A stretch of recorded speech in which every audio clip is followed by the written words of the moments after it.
Two Kids and a Career is produced by Jill Devine Media. I came up with this concept called money dates, and it was really more like my struggle to sit down and have an engaging, I don't want to say productive because it's not about being productive, but an engaging conversation with my significant other about here's where we are with our finances, right? Like the day-to-day stuff, paying of the bills and making sure the credit card is not overdrawn, that kind of stuff. You can do it over a glass of wine if that would makes you, more excited about, but really keep the day-to-day to the side and focus on what's ahead of you. This episode of Two Kids and a Career is brought to you by Elemental Aesthetics. At Elemental Aesthetics, their focus is on natural beauty enhancements, not artificial faces.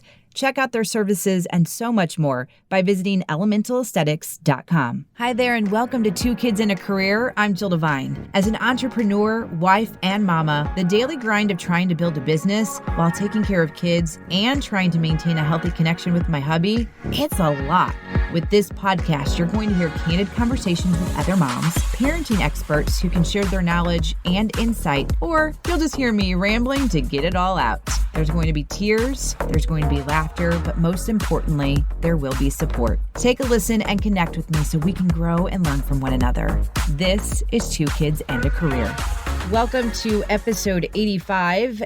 So this is exciting as this podcast has evolved and has become this wonderful community of women supporting women. Something else that has really kind of started new behind the scenes that maybe you aren't aware of, and maybe I haven't really talked about a lot, but I have been on other podcasts, which is really kind of weird and crazy for me because I'm just used to being the interviewer. And this week's guest, one of those individuals that I was on her podcast called Money Boss. And it's just so nice to talk to other women outside of the St. Louis area, women in completely different careers than mine, and get their take on certain things. And as you know, every single episode, I just want one person to get something from this episode. And I think that's going to happen with my guest. Anna, I would like to introduce you with your last name, but I'm going to butcher it, but I'm going to say it because I'm going to just try. And then you're going to tell me exactly how you pronounce it. But Anna Sergunina? Is that, how far off am I? That's close. Yes. Hi, Jill. Anna Sergunina.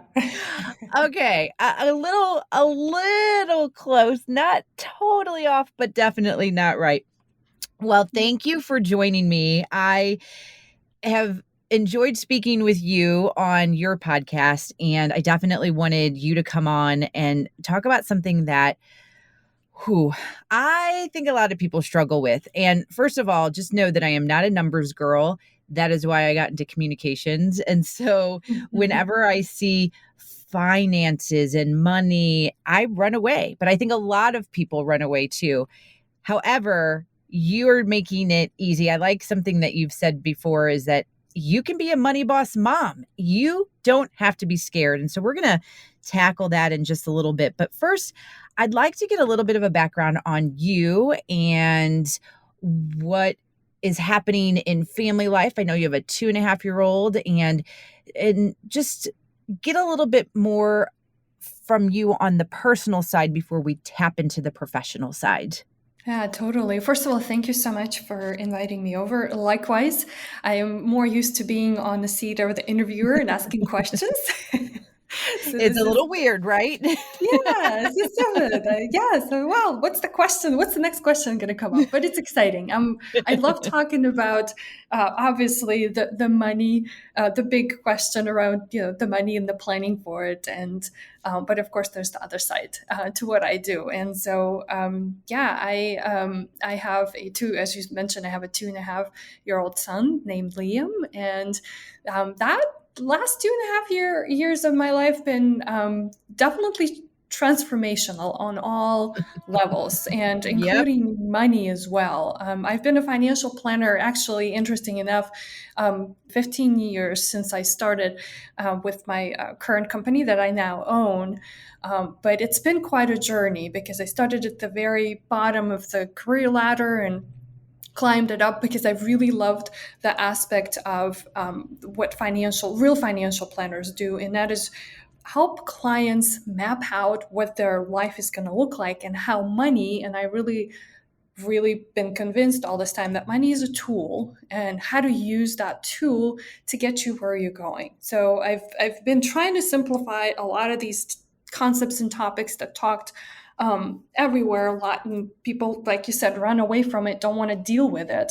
But I'm trying to get it to a point where it's streamlined and where anyone, right, can be that money boss. That's why I came up with this concept for, and even the name for the podcast, and really the movement is you can be in charge. Like that's like number one prerequisite for being the boss. You have to be in charge, right? And you can, with follow certain steps. So yes, I've seen and worked with a lot of clients, and the type of financial planning that I practice, and my team likewise across the country.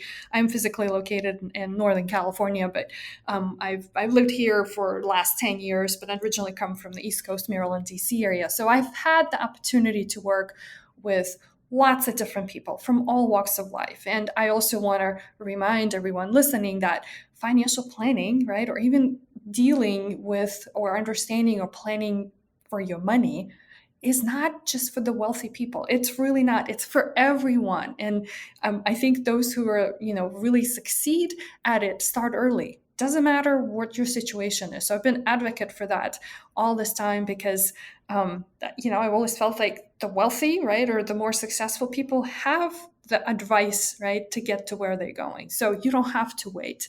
And so the business model that we practice is called fee-only financial planning. And I'm sure you can just Google that, and there's organizations that support this type of approach. Fee only means that you work with the financial planner, preferably a certified financial planner, because that allows them to be more knowledgeable, more experienced, right, in understanding everything about your financial life. It's like a puzzle. Think of it as a puzzle. Every time a new client, or even a client that I work with from year to year, shows up at my door, it's like, all right, here's a puzzle coming. I've got to solve it. So, and it's never ending, right? That's one also misconception about, okay, I have to do this once. So fee-only concept or approach to planning for your finances allows you to work for someone who puts your interest first. You pay them a fee, so they're not incentivized to sell you an appropriate product, or make a referral somewhere because they're going to get a commission kickback and things like that. And again, especially because money is such an intimate topic, and you want to make sure that someone is really holding your hand and standing behind your back, because you're ultimately going to make the decisions. So I love that part. I love being on this other side of the table, and frankly, sitting on the side of the table with my clients when these things happen. I love that you're open and honest about it, because it is one of those topics. It's very intimate. Money is a serious topic that can divide people, and it can also bring people together. And, it is something that is hard to talk about at times too. I think because sometimes, like you said, if you don't consider yourself part of the wealthy, you might not want people to see what you're doing. And that's a sad thing, because there is a way to help and to make sure things are managed properly, and not to be embarrassed about the things that you are or aren't doing. So I can imagine that would be difficult to take on as well. Yeah, it is. And it's definitely a scary phase, right? You kind of have to go through it. It's really, there's no way around it. And I see this every time, because it's such an intimate topic, and you're afraid that somebody's going to judge you, right? And a lot of times I hear from clients, they're nervous, especially when you connect with someone for the first time. I would say pre-pandemic, the in-person meetings, right, they're just a little easier, because you can see, in my case, you can see I'm real, you can feel my energy, you can see how I'm dressed, and so like it gives you some more sense of comfort. It's a little bit harder when you're doing these meetings online, which we obviously all had to transition online over the last 15 months. But still, it's this initial phase that you go through and open up, right? And you know that this person is a professional, they know what they're doing, and you can, right, you can relate to them, right? And that's really, I feel like my industry, financial services as a whole, really evolved a lot ever since I even started, right? Because when I was studying for my designation, right, or just kind of really tapping my toes into this field, I always first idea was, well, this is really for all the wealthy people, right? That's kind of still exists out there. And then it's all of these things that you could do with your finances is for people who are older, right? Like for my parents or my grandparents, because they have money, right? Or they've accumulated something and they've done some things right. And so that really has evolved. And that's why I still love the concept of helping somebody with their finances, because and it may be kind of seeding from the fact that I originally, when I went to college, I wanted to become a doctor, but I changed my majors about halfway. I just decided that I didn't want to go to school for all my 20s and early 30s. Yeah. But long story short, it still took me a long time, right, to get the training and get the license and experience. So I still ended up going to school longer than I really ever anticipated. But it's this idea I had, and I still do, and maybe it's just my nature's like I want to take care of people, right? So whether it was being a doctor and treating them for whatever disease they had, right? And so the same principle I could apply here with finances. And so I find myself also in like that transition that I was talking about, where you open up, right? Where you trust someone not to be judgmental about what you've done. And it's not even, ever a thought in my head. It's more about, okay, what do you have happening in your life? Where are you at? That's the big question. And what do you want to go? Like, that's the most exciting question, right? And so my job is to help you figure that out. Because again, if we think of money as a tool, and doesn't matter how much of it you have, how you earn it, right? What all of these little details are. It really is, it just falls into place once you figure out where you want to go. And in the planning process, it's called goals. I know we talk about, you hear a lot of conversations about setting goals and having targets. Financial goals are a little bit different. They're a little bit more specific, or a lot more specific. They have dates attached to them, so become really real. That's when that transition happens of you seeing, okay, yeah, maybe I made all these mistakes. Maybe I'm not the perfect one and I don't really do well with numbers, but I can still make it work for me. I was just having a conversation with one of my best friends earlier today, and we were talking about being business owners. And of course, you always want more money. And it's just one of those things that I wish that there wasn't, I don't know if it's the definition or what is attached to money. And I told her that sometimes I feel like when people will say, "Oh, are you happy, doing what you're doing?" And I'm like, "I love it," that I put success into money form, meaning like I'm not successful unless I have money. And I told her that I'm starting to change that mindset, because everybody's money number or whatever it is different. Like, maybe I think, I don't know, whatever number means you're rich, but somebody else could be like, well, that means you're a millionaire. And somebody else could say, oh no, that means you're poor. And so I've started to learn, like, success is not based on how much you make. However, the hard part is, and we both agreed upon it, is like, you still have bills to make and you do want your hard work to be rewarded. And that's kind of where I feel right now, like, okay, how much do I say I want this and I want to attach this number to it to not? It's a really, when you really think about it and dive deep into it, it's just like, man, the numbers game can really be a mental process that just completely fatigues you. Yeah, no, I agree with that. And I think for women who have families or have kids, you really change your mindset and outlook on life once you have your kids, and a lot of Mm. these things shift. One of the useful tools I found in conversations with clients is to kind of start with looking not so fast on identifying what the financial goals are, or helping them identify that.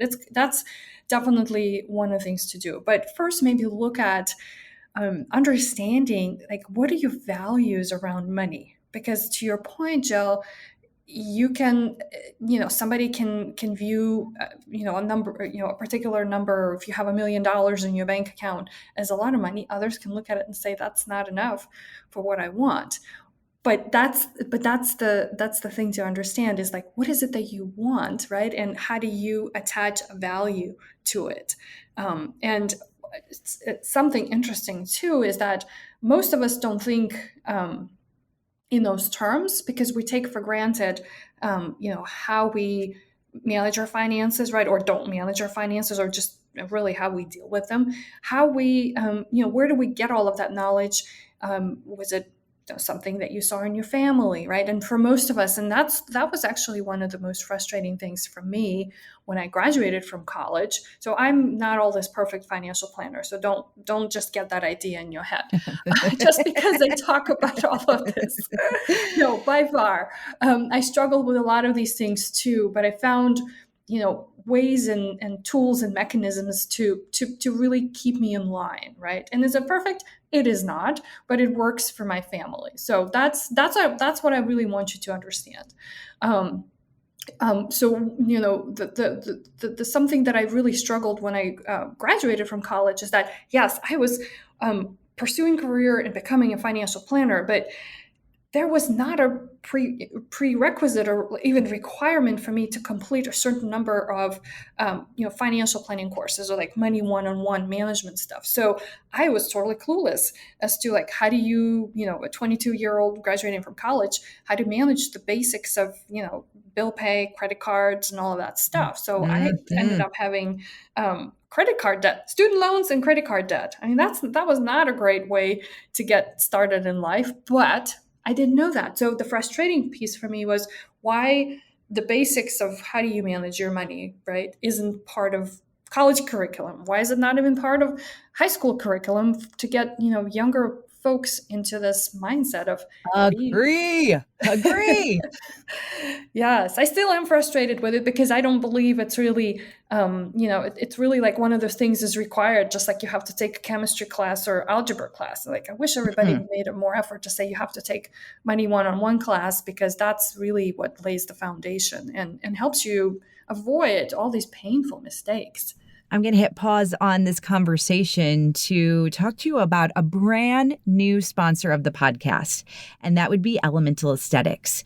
In episode 79 of this podcast, How an Esthetician Approaches Her Clientele's Desire for Youth, Jennifer Warman-Bloss was my guest, and she is the CEO of Elemental Aesthetics. And I can't say enough of how supportive she is of other women, whether it's their professional life or their personal life. She is a champion for you, and she wants you to succeed in both areas of your life. And she does what she can to do that for you. For me, she's doing a little bit of both. I will explain at a later date some of the different things she's helping with in regard to my face and some acne scars and some pores that feel a little too large. But professionally, now she's supporting this podcast as a sponsor. She really goes after the things that she believes in, and you're going to see that when you walk through the doors at Elemental Aesthetics. She is located in St. Louis off of South New Ballas Road, and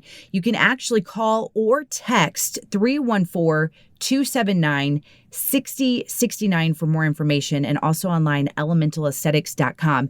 Even if you're not in the St. Louis area, when you visit elementalaesthetics.com, you will get a lot of great information about different things that you can do for your wellness and your overall health. So again, check that out, elementalaesthetics.com. Super excited to welcome them as a sponsor to the podcast.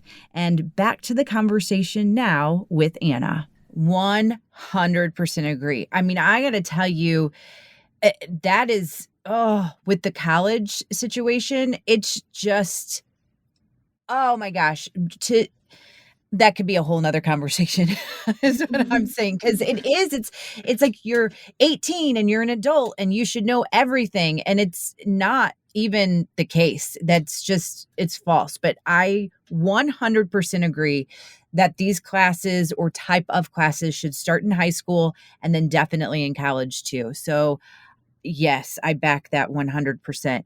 Something that you had said towards the beginning of the podcast, like the money situation before kids, definitely different than when you have kids. And I think there's two things that everybody says when, you're pregnant and people, you just want to kick them in the face because they're like, you're never going to sleep again. And it's so expensive. And I remember thinking, or maybe having that conversation when we were thinking about having kids, like, we don't have enough money. And somebody said, you will never have enough money. No matter what, you will always find an excuse to say you don't have enough money to have a kid. You will figure it out and you'll make it happen. And it is true. I mean, when you think about that, so many people probably would not have children if they really, really stuck to that. But what is your advice like on shifting once you do have children and that whole crazy game that you're playing with? Now lots of money is going to this, and this, and we don't have a ton left, and it does get overwhelming. Yeah, I agree, and I think I also thought that how can living in such an expensive place as the Bay Area, right? I can afford to do all of this, buy a house and pay for daycare and really still afford the things that I used to enjoy, right, before I had my Right. family. But as you said, Jill, it all kind of all falls into its own place and you figure it out. And I know it's not the answer you want to hear, but it was true for myself. But I did find, that there are certain steps you can take, right, and looking into this overall question. And one of the things I've been working on lately, and maybe this is my phase that I'm going through is new to motherhood and family, is really focusing on working with clients who are going through similar phases. I've always worked with families who have kids, but particularly younger families, because there's certain steps that you can put into place. And I like to think of it this way: can I live now, right? Can I, as an individual or as a family unit, still enjoy things that we like, have enough resources, but also not to forget to think about the future, right? Because the time is what you want to not lose in this whole equation. And as you said, like, when you don't sleep that well, and you know what that feels like, the time concept just disappears. And so for me, it's been really crucial to and just seeing clients as well, right? To have some kind of a structure and put certain mechanisms in place of organizing your finances, right? First of all, like, I know that we are forced. We talked about this already, like, since most of us don't have a proper structure or even understanding how to do these things, we're just forced to do these things, right? Like to pay the bills, to earn the money, to use a credit card, to you even are forced to save in your retirement plan when you start a job somewhere, which is a good thing, right? Because it does help you focus on that longer term goal for the future that you're building, though, taking care of yourself in old age. So I always, anytime I like approach anyone's financial plan, or I really more think of it as a roadmap or money roadmap. I want to kind of organize the pieces that exist, right? And it first starts with the mindset, right? And we talked a little bit about the values and understanding, right? Why do you want certain things? The values aren't same as goals, and which we do get to address and define, because goals really drive what you're going to do, and the values, right, are like the real mini whys, if you will, right? Because you can have lots of whys. For some of you, having a certain amount of money, maybe having that $1 million in your bank account is really going to provide you with all the security and sense of comfort, and it's going to be enough to take care of your family. For others, it may not be, or they don't really care about that number, but they really care about spending quality time, right? Or being able to go on a vacation. So first, like it's a bit of internal work and really figuring out that for yourself. I also see how this is really crucial to have a conversation with your significant other, right? Because that's where a lot of challenges come in relationships when both partners are not on the same page.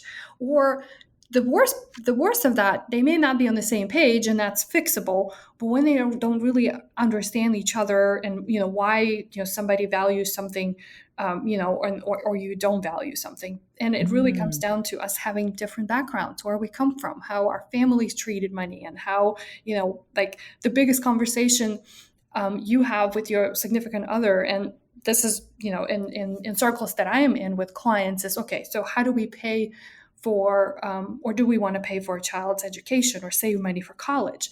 And so I'll give you an example. In my own family, and I mentioned this already, so my family contributed to my college degree, and I had to take out student loans. That was the situation that I was in. I didn't think of it anything.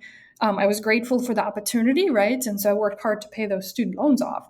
My husband, on the other side, was able to get a full tuition scholarship, room and board, everything. And so when we're having a discussion about, all right, well, we really need to, start saving for Liam's college education, right? College fund. Well, me being the financial planner, I can crunch numbers. Here's what the college costs. Here's how we're going to do it. All right, we need to save $12,000 a year because we want him to go to Stanford, for example, right? I'm going to give you some context here. And he's like, whoa, okay, wow. Well, what about a scholarship? Can he work on getting a scholarship? I'm like, Yuri, he's only 2.5 years old. We don't know if he can get a scholarship yet, right? But that's my programming. That's yes, a bit of a professional side here because that's what I do. But also like, well, I better think of it ahead of time, better have enough reserves because I don't want him to have student loans, right? Because I did. His idea of that, like, well, we're going to spend money on extracurricular activities and he's going to do that and do that. I'm like, great.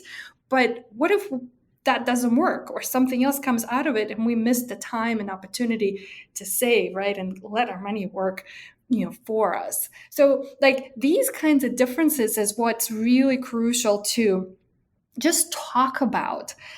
Start asking questions. I've came up with this concept called money dates a number of years ago, and it was really more like my struggle to sit down and have an engaging, I don't want to say productive because it's not about being productive, but an engaging conversation with my significant other about here's where we are with our finances, right? Like the day-to-day stuff, the paying of the bills and making sure the credit card is not overdrawn, that kind of stuff. And just like let's have a money date. You can do it over a glass of wine if that would makes you, more excited about, but really keep the day-to-day to the side and focus on what's ahead of you. Like, and it took a while to get it going, to have it more conversational and not to be so uptight about, are we talking about money now? Like what's happening, right? Or how much money did you spend on your shoes type of a conversation. This is before kids. Now it's like, how much money did you spend on Amazon and all these boxes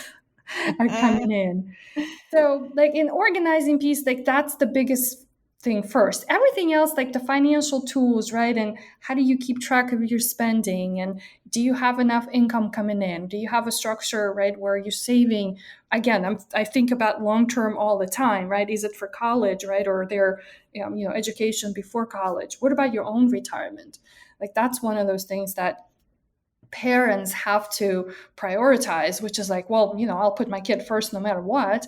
Yes, true. But in some instances, it's probably you're the one who needs to be first 100% secure, right, in your own standing before you give everything else. So like, if anything, understanding all of these pieces and how they fit together and getting your partner involved would really help you to like just take first steps. If you've never worked with a financial planner, if you never really like thought of your money as something that can help you reach your goals, because again, I'm going back to what I said earlier, like what is it that you want is the big question. So something that I have talked about on this podcast before, and as the evolution of it has come, like there are, and as a podcast host, millions of podcasts out there, and there are millions of financial planners out there, and it it doesn't mean though that somebody's not going to connect with you. So it's easy to say, oh, well, I don't want to do this because there's already a financial planner in this area, or I don't want to do this podcast because there's already parenting podcast or what have you. My point in talking about this is because I could have a million different financial planners on this podcast, and everyone will resonate with something different with that individual. Like you said it best too. You said it is different when you're with your clients. You can feel the vibe. And even for your clients, if they're not feeling it, then they can go to somebody else. And that's okay, because you know who you're supposed to serve or what you're going to do. And so I wanted to say that because I have had other financial planners on, and it is not a one shop kind of thing. You don't have a financial planner that says you have to do this, this, and this. I mean, maybe there are some things and some boxes that have to be checked that are going to be the same across the board. But other than that, it is a different relationship with each person. And so I am just really delighted that you came on and that you could talk about some of those things, because you're right. When you're in the thick of it with a 2.5-year-old, you and I can connect a little bit better because we understand what's happening right now in our lives. And now that's not to say you're not going to connect with an 80-year-old, but it is something that I think people should consider, and especially the lingo, because I was starting to understand a little bit more about what you were trying to explain because of the seasons that we're in. Yeah, I agree. And I've mentioned this too. I've personally worked with clients from, all walks of life, all life phases, right? Whether you're starting out or you're already, got married, have kids, and really facing the retirement. Just like yesterday, I had a meeting with a couple who here in my local area. And so that's actually one of the interesting things, that people still look for a financial planner in their own local area. And that's okay too, right? Because there are resources out there. You can look for a fee-only financial planner in your area. Because I suppose one day we're going to go back to normal life. Well, yeah, I know, right? We've gotten so accustomed to working from home that it's like, wow, life is so much more streamlined now. But the point I'm making is that, yes, they're not quite my ideal client, right? And so I still have the capacity to take clients on, but they seeked me out, right? I've had a great connection. They're a little bit older. They're really talking about retirement. Their kids are launched, right? And so they're expecting their first grandkid. So yes, I can relate to them on certain levels, right? But there's the professional side of me that understands the challenges that they're facing, right? And to help them make those decisions. So of course I'm more delighted, right? And more excited, I guess. And I don't know, it's sometimes it's not, for me as a professional, not like, okay, you fit in my life phase right now because I'm a mom, and all of this stuff, and you don't. It's more about like the high, if I may, I get as a professional, it's like really solving that puzzle, right? The financial puzzle I was talking about. And so that's what I love the most. Yes, of course, I want to talk about all of these things, but if you happen to be in the phase that I am currently now, we can connect on a lot more different levels, right? Because we can share other things. And so it becomes, at some point, right, there's so many financial topics we talk, especially with clients that I work with from year to year, that it could be anything. I had a client who was emailing me back and forth about, some of the weight loss challenges she was having. And so like, well, that's nothing to do with finances, but we were still talking, right? And kind of thinking through together. So I feel like a lot of times I'm not just a money person. It's a lot of times it's like the life coaching that I take Yes. on.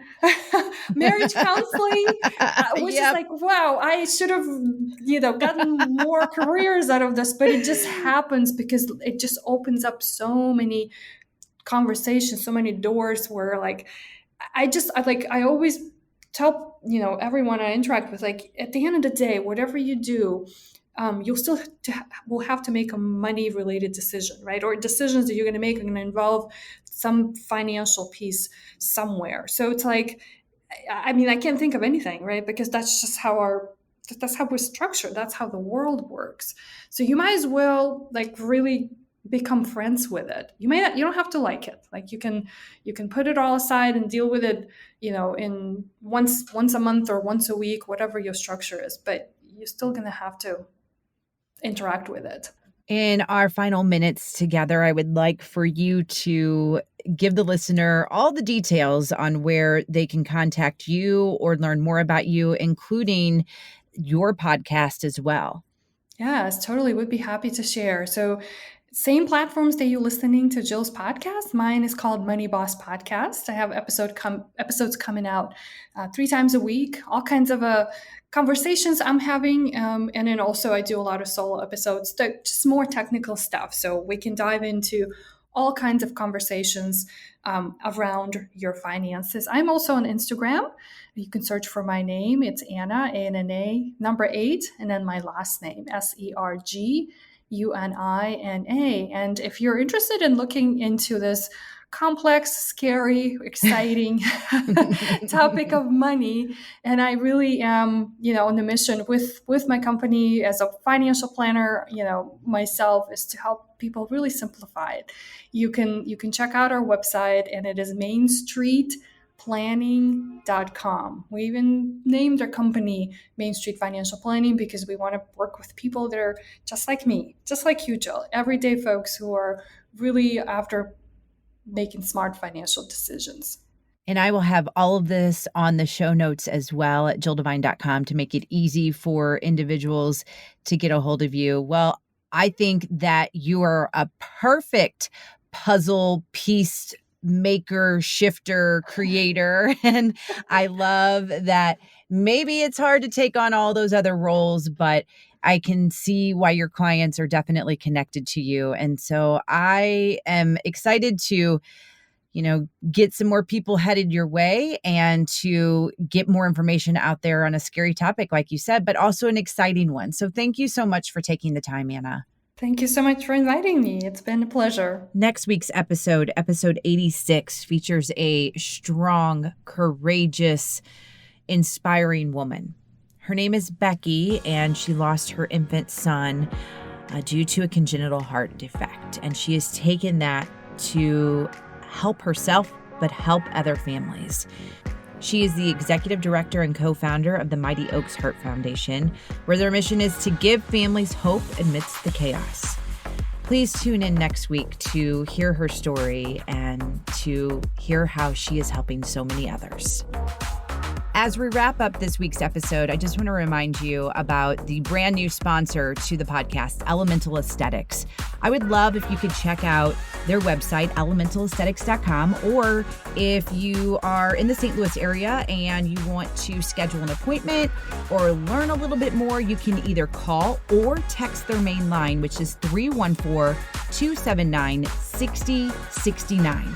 So whether it's Botox and filler that you're looking for that will not make you look crazy and, unrecognizable, or you want to talk about some services to help with acne scarring, Elemental Aesthetics there to help you. They focus on natural beauty enhancements, not artificial faces. And as we come to the close of this week's episode, I would like to remind you that subscribing, rating, and reviewing this podcast is always welcomed and encouraged by me. So whatever device you are using to listen to this podcast, you have the opportunity to subscribe, rate, and review. And when you do that, it gets in the hands of others. Also follow along on all the socials, Instagram, Facebook, Twitter, and at JillDevine.com. And thank you for your support of 2 Kids and a Career.